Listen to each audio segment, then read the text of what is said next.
Hello, everybody out there. For today, we have another installment of Greater Than Careers. Today, I have Miss Mariah Santa Cruz with us. Miss Mariah, you want to say hi? Hello, hi, that's me. You want to tell everybody kind of like what you're doing, what you do for your career, where you live, and how long you've been doing it? Yes, so I am a nuclear medicine tech. I've been doing it for 4 years. I am currently living in Wichita, Kansas, just moved from New Jersey. So I've done my job in New Jersey, Texas, and now in Kansas. So got to see how it's done in 3 states so far. Okay, I got you. I got you. So I had a little bit of taste of everything. Yes.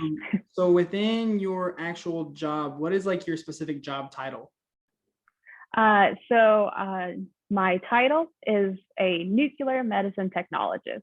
Okay, so nuclear medicine technologist. Mhm. Can you give us kind of like a brief overview of like what that position is and kind of like what goes into it? Yes. So it is in the radiology department.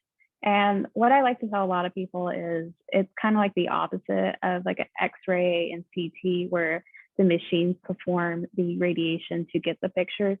We actually inject the radiation into the patient, whether it's through a IV or if they orally take it or they inhale it.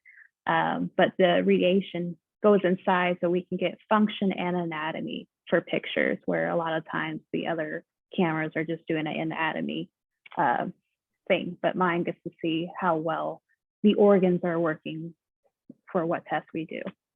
Okay. So is it kind of like a little bit more like in depth or a little bit more precise than doing like a general like X-ray or like a scan like that?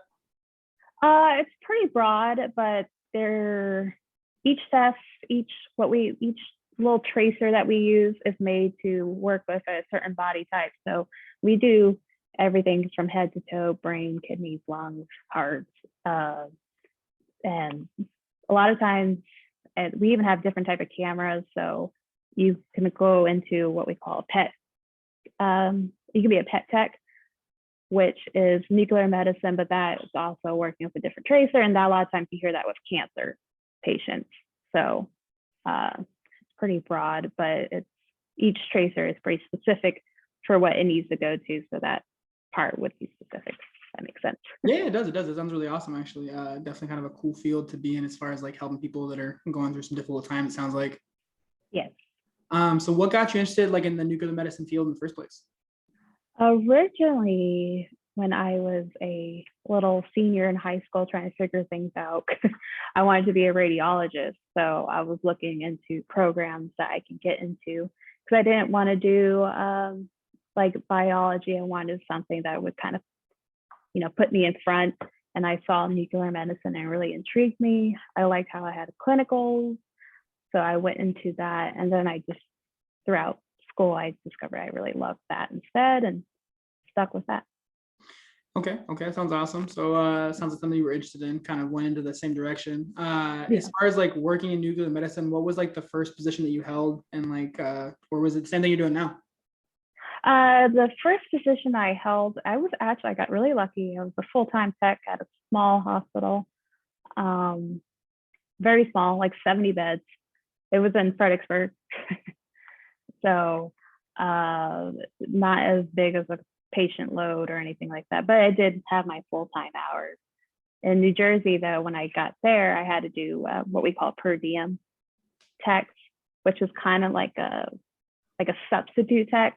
So you're there to fill in when the full-time tech can't be there, or when the scheduled load is so full that they need an extra body there to help, then they'll call it per diem in, or to help cover call.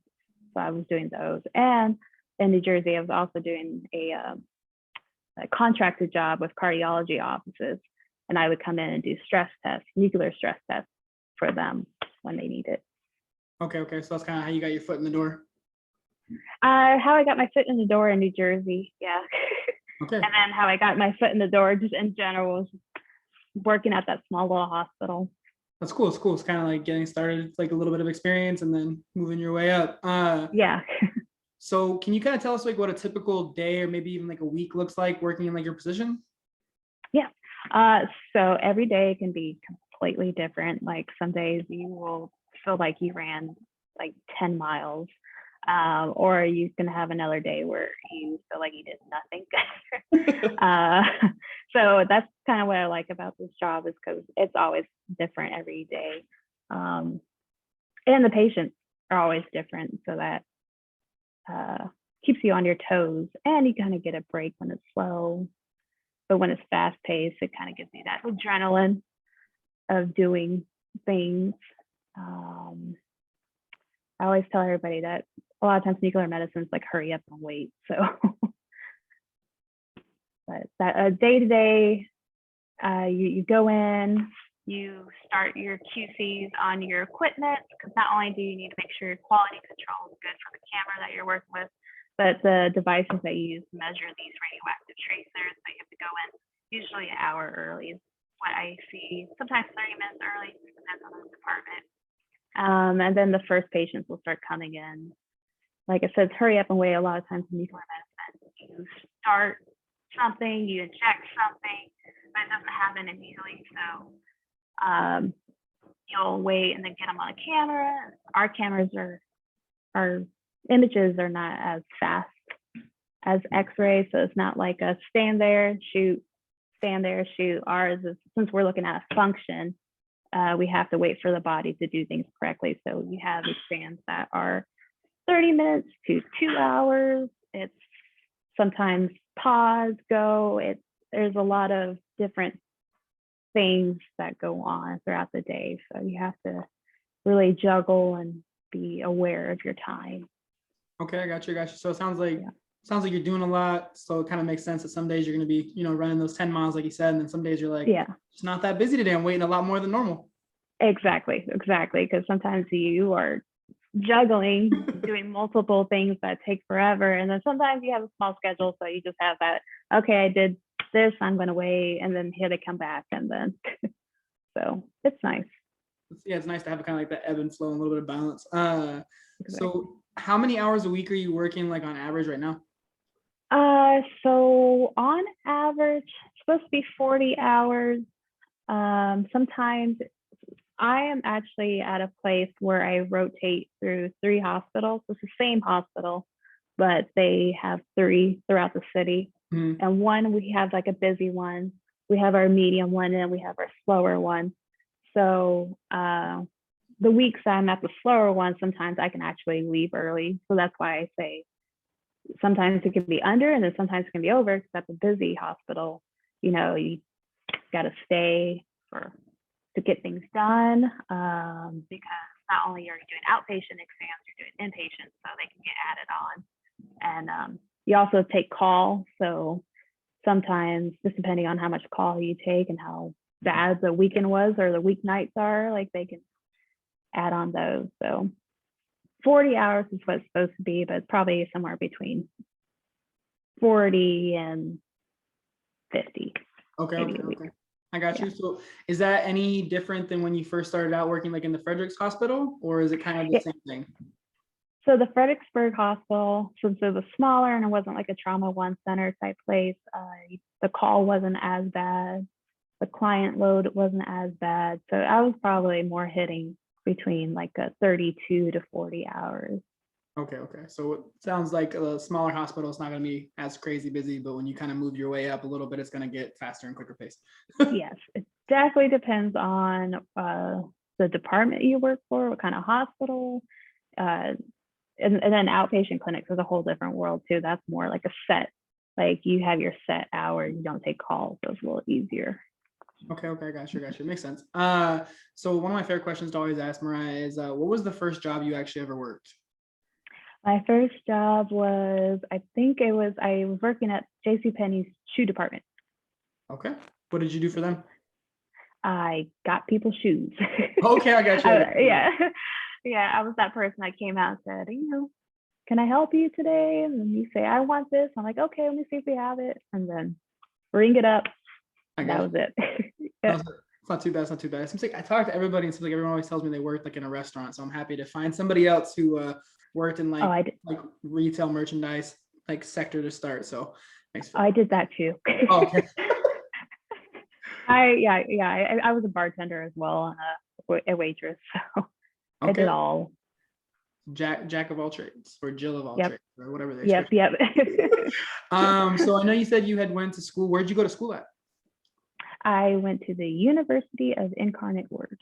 Okay, and that's in San Antonio, Texas. Yes, ma'am. There you go. And when you first started going to school, were you originally like interested in studying nuclear medicine, or did you have like something else maybe you kind of went into school thinking about doing, or how did that kind of like work out for you?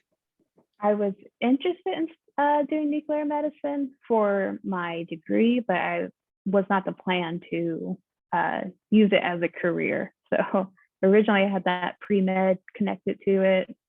And then probably about a year in, that's when I decided to take the pre-med off and actually focus on just nuclear medicine as a career. Okay, that's awesome. So within like your career field and like very specifically with what you do within your job, is a degree required, like a 4-year bachelor's degree, or yes, no, maybe?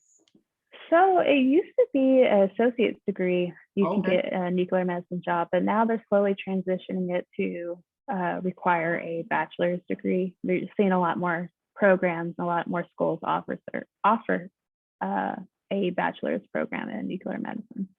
Okay, and when they're like looking to like hire people in like the hospitals for like working like the nuclear medicine career like path, does it need to be a degree within nuclear medicine, or are they like looking for like other science-based degrees as well? You definitely need to have your nuclear medicine license. I don't really think they look at the degree too much right now, but they want to see that you took basically your boards in the way and passed, and you're up to date on your it's ASRT, American Radiology Society Technology or something like that.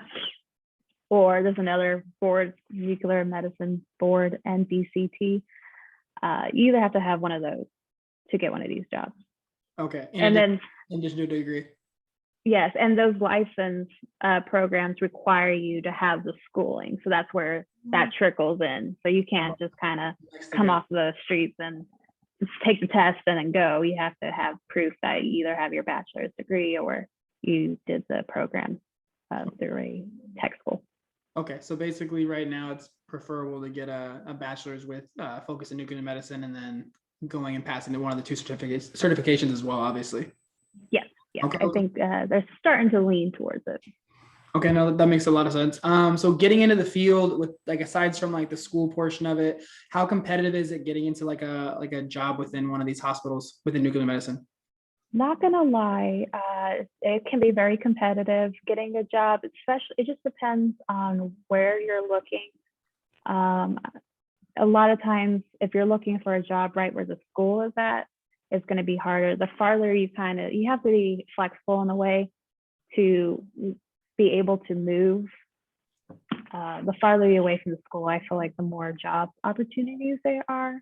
But when you're like right there, like in San Antonio, for example, it's a little harder to get a job. Or New Jersey, they had a school right there too, so it was harder to get a job. But I mean, just keep putting those resumes out there, and usually it's hard to get a full-time job right away. Usually you have to do part-time or PRN at first to kind of get your feet wet and get that experience, because it's definitely one of those where you keep seeing on the job description that they want at least 2 years of experience or 5 years of experience, and you're like, how am I supposed to do that? No, makes sense. But eventually you find a place that accepts you, and because somebody has to. And is there anything else as far as like when you're applying for jobs within nuclear medicine that kind of like may make you stand out over somebody else, like whether it's experience that maybe isn't within the actual job itself, or like type of like school, or like I don't know, anything else that would kind of like maybe like make you stand out from somebody else? I feel like a lot of times, especially if you're going into a department that has multiple techs, that if you say that you are great within teams, you're a great team player. If you say you're like a hard worker, but that you're also independent, that you can work by yourself and you work well under pressure. If you just kind of put those personality traits out there, that definitely kind of gets you noticed. If you put, especially if you're like, if you get like a first timer, you don't have a job yet, if you say like, you worked with a team, like you're a soccer player, you've been a team member that way, or just showing that you have it like initiative. They like to see that because this job definitely requires you to be a good team player and work hard when you need to work hard. Okay, I like it. I like some good quality tips. Yeah. So within the career of nuclear medicine, what's like your favorite thing, or what do you consider to be the best thing about working in this career field? My favorite thing is definitely the patient interaction. I just love it. Even though you do get some that can put a little bump in your day, but then the next person that you meet can be like the biggest sweetheart, and you're there to help them figure out what's going on with them because they're there for a reason. Something's not right, and you're just trying to make that process a little bit better. And when they tell you, "Oh my God, you're so kind, thank you so much, you made this so much better for me," it just kind of like, oh, it just puts a big smile on my face. I love helping people out. I guess that's the long way to say it. No, it sounds like a really rewarding career path. Sounds like you're helping people out and kind of like brightening their day, and they're also positively impacting you with their energy as well, which is good. Yes, yes.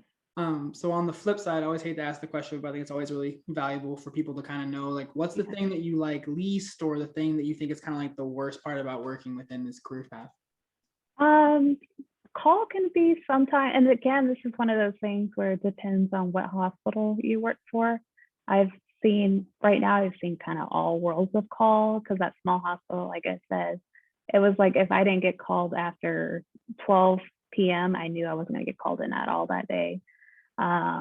Where I'm at now, I've gotten called in at like 4 o'clock in the morning to go do an exam. And then the other place, they had a specific protocol where only certain exams could get you to come in, so that limited you being called in. So it just depends, but sometimes call can be a little stressful just because you're not planning at 2 o'clock in the morning to wake up and go do something. But it's not like every night. I've probably only got called in that late once while I've been here in Wichita. So that, and I would say, like I said, every now and then you get a patient that could kind of ruffle your feathers a little bit. So got you. Yeah. So actually a good question too, the kind of from what you're saying. So, because I'm really curious about it myself. So as far as like the calls coming into work, as far as that goes, like, is it something that you have to go like to the call, I'm assuming? Yeah, so everybody is, you're scheduled. So a lot of times it's not like every single day. And a lot of places I've been to have been very fair, where they spread it out to make it not seem overwhelming. But when you get called in, it's supposed to be for emergency reasons only. So you have to go because there's a reason why they can't wait until the office hours, basically. Okay. Because most places don't have a 24/7 nuke med department. It's not like X-ray or MRI or CT, where they do have that running all time, so they don't have call as much. But since our department's closed, we always have somebody there ready to go. Okay, that makes sense. So basically they're for like emergency calls. And then as far as like that goes, is it like you're saying like it's scheduled for like the days that there are days you're scheduled to like be on call essentially, right? Yep. Okay. So weekends, holidays for hospitals, they don't close, so somebody has to be willing to go in. The nice thing about nuclear medicine, though, is our radioactive tracers are made in the outside pharmacy. Most of the time are made in the outside pharmacy. So you have to call the on-call pharmacist and tell them, hey, I need this dose for this exam at this time. So it gives you, because they have to travel, they have to make it, and then that dose gets delivered to the hospital. So it gives you time to kind of get ready, grab a snack real quick. So it's not like you're running out the door with scrubs on, like you're like a firefighter. You have usually about 30 minutes to an hour, depending on how far the pharmacy is, to get yourself to the hospital. So it's not, that part doesn't give you stress. Okay, cool. So sorry, you said it earlier, and I was like, on call. I was like, I didn't think you'd be on call, but it makes sense. I feel like a lot of people that work in like the medical career path, regardless of what they're doing, whether they're a nurse or doctor, like if it's an emergency, then they get a phone call, they got to go in. So it makes sense. Yeah. I know it's something that you don't think about. I didn't even think about radiologists having on call, and they do. So it's like a little bit of a surprise. It was a little bit of a surprise in the beginning when I was sitting in class. I was like, wait a second, I gotta take on call. Like, I thought I avoided this. No, I got you. So another great question I love to ask. So say if someone's listening to you right now, Mariah, or I guess not right now, but I guess in the future when they watch the video, they're watching the video and they're like, I like what Mariah is saying, but I'm kind of curious, are there any things like a common person trying to get into nuclear medicine and do what you're doing? Like, are there like common career pitfalls or like obstacles that they kind of have to overcome? Or maybe like something they wouldn't know that they were going to face as like a roadblock in their path to getting to where you're at today? I would say, other than like schooling, because it's not easy. The classes they can be difficult, but it's one of those things that, you study and you can get yourself there. And then once you get into clinicals, start seeing like the hands-on stuff, it definitely helps it click. And once you get into your career, it's very like automatic. Like, you don't even think about it anymore. It's just, it gets easier on that, but that's definitely like a speed bump. Another roadblock that people don't really think about. It's just, like I said, the job opportunities can be a little bit more difficult, and you might need to be a little bit flexible. And you might not get a job right after you graduate. You might, or you might not. It depends on where and the situations around you. But you just, like I said, just got to kind of be flexible and willing to keep trying, and maybe not getting a full-time job right away. It might be not what people think, but it eventually, it doesn't take long, I feel like, where you can find this and then be happy. No, I got you. I think it's one of those things, like with anything else, any career you get into, it's take a little bit of time to get the ball rolling. So not some good like piece of advice, some like heads up as far as that goes. So for someone who's thinking like, okay, like yet again, like I kind of like what Mariah is saying, it sounds really interesting. Like, is there a way for like someone in high school or maybe a younger adult who doesn't have any schooling yet, and maybe they're not ready to go to school just yet for nuclear medicine? Is there a way for them maybe like to dip their toe in the water or their foot in the water to kind of like see if they like what you do day to day, or something along those lines? I know a lot of high schools are starting to offer these like medical classes where they can like go out to hospitals and shadow. Hopefully, if it's a hospital, they should have a nuclear medicine department. Outpatient clinics are not as it depends on the clinic. It's not something that you see at every radiology outpatient clinic because it's so specialized. But so high school, hopefully they have that medical program. If you're not in school and you're interested, I would say maybe like kind of YouTube, Google, since it is in a hospital and you got HIPAA, and especially right now due to the COVID and everything, they're a little stricter and harder to allow somebody to shadow. But I think before COVID, it would probably be like somebody that you would have to know, and then they'll have to talk to the higher ups and get the approval for somebody to shadow the job. Okay. I got you. So maybe when COVID's not so crazy, maybe more opportunities. So as far as like within like working in the career, what's like the long-term career goal for you within nuclear medicine? Or is there like some like a path that you're trying to get to, or like, I guess, what's that like long-term like look like for you? So I'm still asking myself that question. I definitely like to think that I'll pick up a pet job, which I talked about earlier. It was kind of like a side specialized of nuclear medicine. I would like to do that because it's usually like an outpatient thing. Some hospitals have it, but it's just a different exam, different camera, different protocol. So it would change things up. pictures are beautiful on those cameras, so it'd be nice to work on something like that. I also think about cross training and getting a CT license as well, just since I do move a lot because of my fiance being in the Army.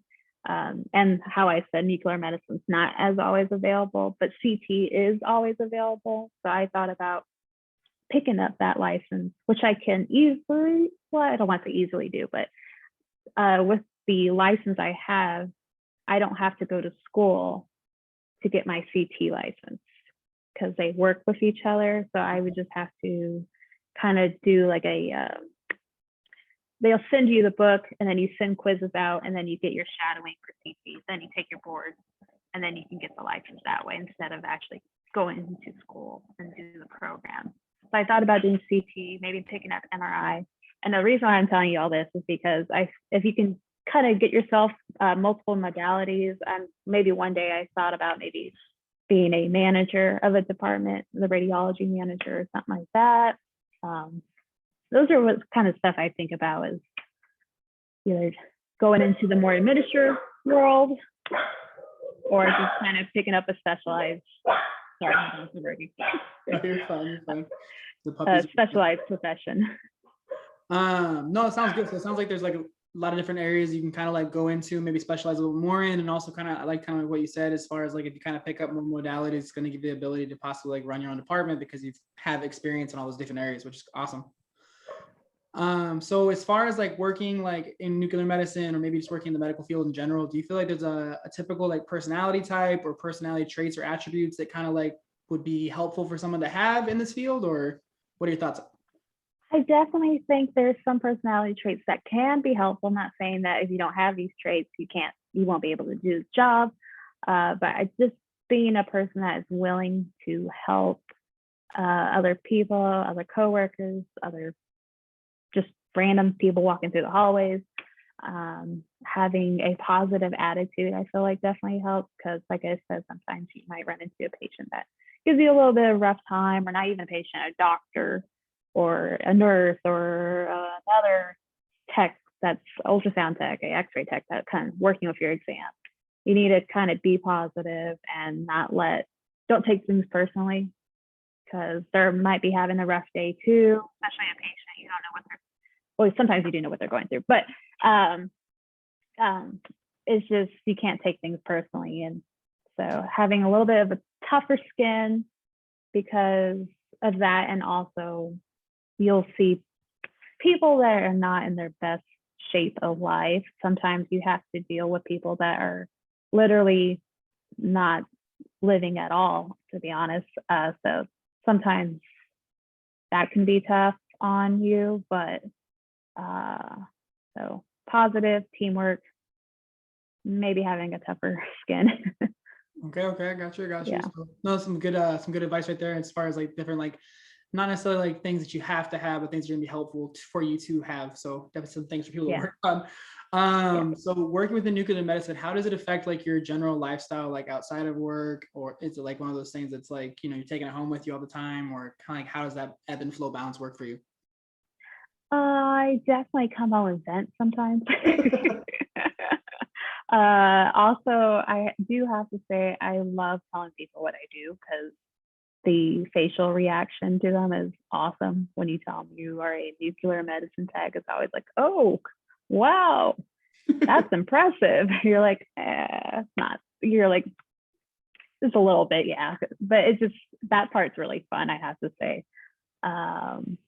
On the outside world. Then just kind of juggling your schedule can be a little annoying because, for example, I'm doing physical therapy right now, and then they ask me, okay, can you do this day? I'm like, no, I'm on call that day. I can't do that. Or can you come in a little earlier? And I'm like, oh no, I'm the only tech at that hospital, so I can't just I don't know if something's going to get added on. So sometimes outside, your job interferes with the outside world when it comes to that type of stuff. But again, that just depends on what hospital you work for, because the smaller one, I didn't really interfere at all. So it just depends. Okay. I got you. So it kind of like, it depends on where you're working. It sounds like a lot too. Exactly. But you'll always come home and vent. I think anywhere. Any job. I think any job that you have, you're gonna have those days. Yeah. And then you see some really cool stuff sometimes. So it's not always bad venting. It's like cool venting where you're like, wow, I saw this today. Yeah, that's actually really cool. Yeah. So another really good question that I always like to ask, not for like yourself currently, but someone like maybe from your experience when you first started, like what is someone looking at, like maybe like in a smaller hospital, like where you worked, as far as like a pay range, like hourly for getting into like a nuclear medicine tech position? Because I know like I'm sure it's very different from working like in small town, like outside of San Antonio versus where you are now in a bigger hospital. So for a lot of people starting out, like what's a realistic kind of like range from your experience? Good question. So definitely a small hospital will kind of a little bit of that cut of pay. Do you want like actual numbers or? Yeah, I mean, like what I mean, you know, like I said, you don't have to give me very specific numbers, but I'm sure that you've heard different things throughout your time. So Yeah, just usually like definitely. like what the starting usually is. I feel like people can find like the high end on Google, but realistic first, yeah, from your experience, kind of what the starting usually looks like. Yeah. So you get paid per hour usually as a tech, just because of how it's not always set. Yeah. So the small one, for example, starting, because I had no experience at all, I think it was somewhere like at $26 an hour, $27 an hour. And it was also a nonprofit hospital. That definitely determines your pay as well. Up in New Jersey, though, as a per diem tech, they pay you more because you're not picking up the benefits, so they don't have to worry about paying you with that. So they kind of compensate a little bit for that. So it was like $42 an hour up in New Jersey like that. And then to come back down and get another full-time tech job, but at a smaller, because Wichita is still small, especially compared to New Jersey. And the hospital I'm working for, even though it is bigger, it's still a nonprofit. So I'm right in the middle now of where those are at. But that's also, they went off of my experience. So I've been doing this 4 years, but when I got hired, I was doing it for a little over 3 years. So they paid me off of how long I was doing it. Okay, that makes sense. I mean, also, I feel like the cost of living in New Jersey is probably like crazy higher than Wichita, Kansas. So it would probably make sense. Let me tell you, big difference. Gas is different, meat is different, everything, housing. That's how I felt moving to San Antonio from Portland, Oregon. It's night and day. Oh God, yeah, you know. Okay, another one of my favorite questions for you, Mariah. So for anybody who's watching this, do you have any like words of advice or words of wisdom for anybody who's thinking like maybe it's something that I want to do, or just in general within like your experience? Definitely. Hopefully you can shadow, because that definitely can give you because it's not for everybody. It can be, somebody can think this is like super boring, because like I said, sometimes you are doing hurry up and wait. Or it might be too intense for you when it's getting crazy. So just go into a department and actually see what they do, what they work with. Like maybe you're not comfortable handling radioactivity all the time. So I definitely recommend finding a way to see what it is. And then just kind of, if you do want to do it, and it can get hard with schooling, like I said, but just keep pushing through, especially when you're not doing clinicals and you're just seeing books and reading articles and you're like, oh my gosh, this is terrible. But once you see it in the clinical world, you're like, this is cool. This is what I was reading about. So you got to get through those bumps, because it gets so rewarding, and it's a fun job. No, I like it. So definitely sounds like shadowing somebody, kind of see if you like the ebb and flow, and then also being persistent in school when it gets really hard, as I can imagine that it is. I know when you think nuclear tech, you're like, God, school for that must be horrendous at times. And it also, don't get intimidated by it though, because I mean, I got through it, so it's don't get intimidated. It's you can do it. It's not that bad. It's not that. Yeah, I don't know, but it's worth it. Awesome. No, that's good. It's definitely motivating to hear that it's worth it, and also that it's obviously doable. Yes. And the pay is also, worth it too at the end. You'll be like, okay, I chose a good job. That's possible. Yeah. So I have a couple more questions for you, Miss Mariah. A little more like just fun questions to ask. What do you like to do in your free time? I hate this now. I like to watch guilty pleasure reality TV shows. I like watching like the old challenges, like from MTV, and I picture myself being out there on a rope, swinging, doing crazy things and eating. Right now, it's just kind of, especially since I just moved here, kind of exploring the area, what local restaurants, bars are good here, and training the new puppy I just got takes up a lot of my time. So, and working out. Okay. I like to hit I like to gym, especially I have to admit, after a long day being stressed out, sometimes a good lift can get you back to normal. No, sounds good. Sounds like you got a lot of stuff going on. How long? You say you guys been in Wichita for like a year? We moved here in October. Okay, so what is that like? I can't do math that fast in my head. Was that like 7 I can't months? either. Like maybe something like that. 6 months, yeah, something like that. Yeah. Is Wichita a pretty big city? Because I have no idea, to be honest with you. Yeah, I know. No, I didn't either before. I was like, where's Wichita? Not to confuse with Wichita Falls, which is in Texas, but Wichita, Kansas. It's like a medium-sized city. San Antonio's bigger. New Jersey's bigger, obviously. But it's a nice little city, and then nothing around it. Everything is like 3 hours away. So they have to have like everything here, or else you have to travel like 3 hours to get to Kansas City or Oklahoma City. And it's flat. Yeah, I've heard that here. I had a friend who's from Kansas I met back in Portland, Oregon, and that's what she always used to say is you can see as far as your eye can see. It's the way it is. Yeah, exactly. Everybody told me how flat it was. I was like, okay, but when you get here, like, oh, I didn't know the world can be flat like this. Yeah, but I've heard it's really, really different. That's for certain. Flat and windy. Yeah, that would make sense with like the tornadoes and stuff. Have you guys had anything crazy like that yet, or no? Oh gosh, no. Okay. That was like one of the first things I was asking all my coworkers. I was like, okay, how many tornadoes do you have? Because I have this weird fear.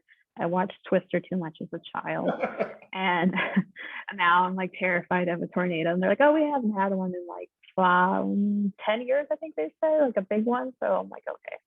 That's positive then. So you yeah, and the when we first got here, the first Monday, all of a sudden I heard this giant siren go off. I was like, oh my gosh. And they just do it every Monday. It's a quality check of their siren to make sure it's working. But your first time, you probably both were like, oh God, what's happening? Exactly, because we were not near anybody to tell us, oh, that's fine. So it's different. No, I got you 1,000. Then I have one more question for you, Miss Mariah. One of my favorite ones to always ask because I get such varied answers. Any secret talents, hobbies, abilities that not a lot of people know about? Secret talents, abilities. I have this talent of injuring my right side.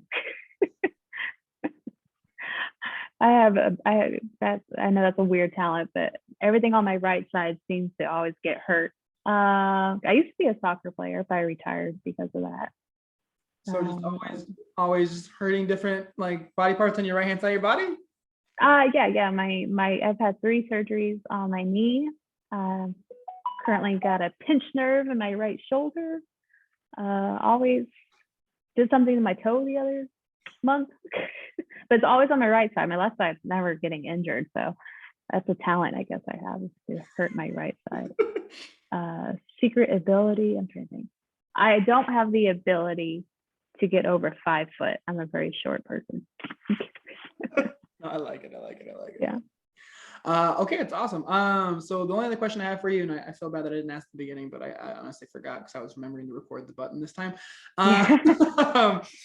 Didn't know if you wanted to share your email. So if anybody ever is watching this and, I like what Mariah said, I have a couple questions about this or that, if they wanted to reach out to you. If you want to share it, that's awesome. If not, no worries. But just want to throw that out there for you as well if you wanted to do that. Yeah, I can definitely do that. You want it right now? Yeah, sure. Go for it. Yeah, okay. It's my first and last name. So it's Mariah, Mariah, Santa Cruz, SANTACRUZ @gmail.com. Awesome. So, all underscore or all lowercase, whatever you call it. Yeah, not underscore, no underscores. Okay. So it's mariahsantacruz@gmail.com. So if anybody has any questions about school or the career or just wants to ask Mariah for some advice, feel free. Yeah, thank you very much for being here today, Mariah. I definitely appreciate it more than you know. And thank you. And hopefully I'll talk to you soon. Maybe we'll be able to come out and see you guys soon. Yes, and no problem. Thank you for allowing me to kind of tell all about nuclear medicine. I know it's really detailed, and hopefully I kind of summed it up a little bit. A lot more to it, let me tell you. No, that's perfect. I think that's the reason why I was like asked people to kind of like throw the email out there, because I know a lot of times like the higher level stuff would take all day to talk about. So yeah. Hopefully understand. But yeah, thank you very much again for being here. It's greatly appreciated, and hope you have a great rest of your day. Thank you. You too. Okay, bye.